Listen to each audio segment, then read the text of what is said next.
Now, guys, if we will take somebody with myofascial pain syndrome and we'll start providing our therapy, we will bring muscles to the function, and with this we will prevent further pathologies such as herniation of disc, and of course we will slow down the process of osteoarthritis, spondyloarthritis within facet joints. This is what happened if there's a lot of young people today, due to vigorous exercise, developing arthritis, degenerative type of arthritis with the knee and the spinal joints, shoulders, because of overuse and not rehabilitative treatment. Massage therapy is and special post-event rehabilitative sport massage contain significant power of rehabilitation, prevention, rehabilitation of the side effects, management of microscopical scar tissue. And here, as you see, myofascial pain is a precondition of development of severe osteoarthritis, maybe spinal stenosis, and herniation of disc. But even in the case of herniation of disc and all this negative phenomenon, we can be very helpful. On my DVD number 1, I am proposing all these techniques. Difference.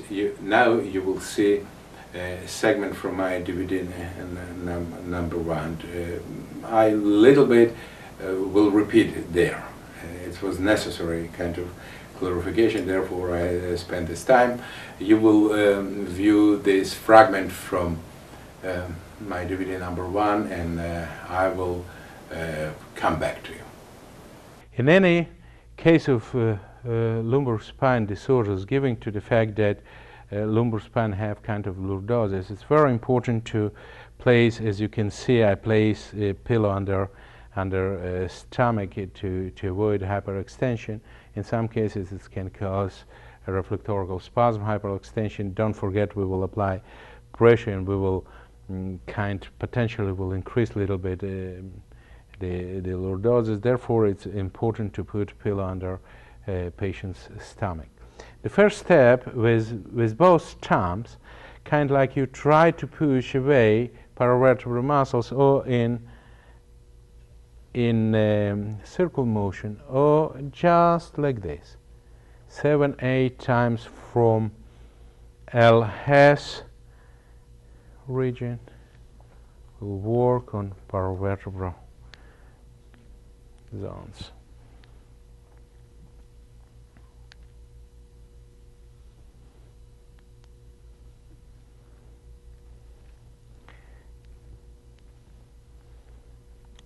Next step we will do, if this is unilateral irradiating pain or pain, we will do on one side, but I do recommend to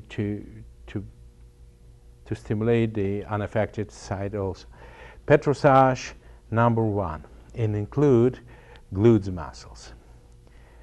And in this case, as you can see, I little bit shift the glutes by performing petrosage number 1. I remove a little bit, and this is actually under glutes, location of piriformis muscles, and under piriformis muscles located find pathways sciatica nerve, and overtense piriformis muscles can produce irradiation and sciatica neuralgia, and we will affect a little bit with petrosage number 1 also all this lumbar sacral region, SI, sacroiliac joint.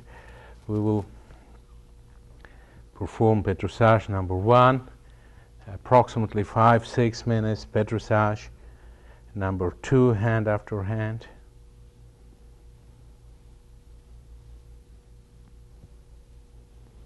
And 3-4 times on one location we go. You see, it's allowed me to stimulate deeply and deeply and deeply. And this is through awakening reflexes in the form of muscular relaxation with back of the fingers. But what is very important, to spinal process is not to touch. Just, you see, if you paid attention, my proximal phalanges moving really paravertebra, like this.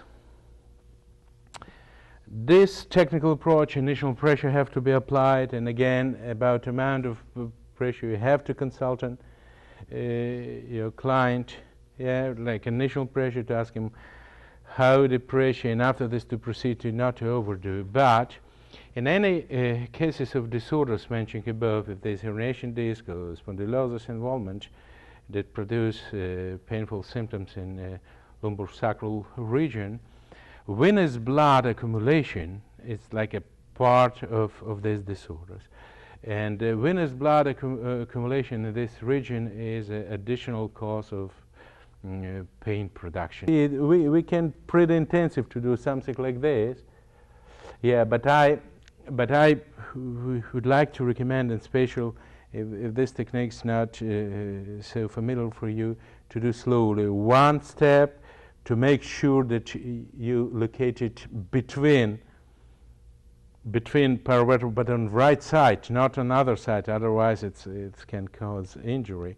If, for example, we mobilize paravertebral muscles on the left side of column, like in this side, you will stay here, and you will make sure that your phalanx located between, on the left side, between spinal processes and paravertebral muscles, like this, and push away, like this, and push. Apply initial pressure and just stretch as much as possible, stretches including glutes, and including changing the direction a little bit under glutes muscles, mobilizing piriformis muscles. And again, this is very important techniques that, again, we're making sure we don't applying initial pressure on the spinal process. We just nearby. We exchange with the elbow, with tip of the elbow. We're applying initial pressure, and again, how much the pressure, it matches he can tolerance, and muscles don't protecting in spasm. Applying pressure, and we stretching like around pelvic, so it's like a butterfly pelvic, to stimulate piriformis muscles and to reduce tension and of course compression of sciatic nerve. In case if a trigger point will be detected, we have to flex our elbow, and in this case I do recommend to utilize, to prefer the stimulation of trigger point by elbow. It's a very massive presentation here. I hope that you enjoyed in general my presentation on this fragment. On my DVD number 1, I proposing comprehensive approach to this, include trigger point therapy and etc. Additionally, post-symmetric relaxation, very important techniques, are proposed as well. Rehabilitative exercise.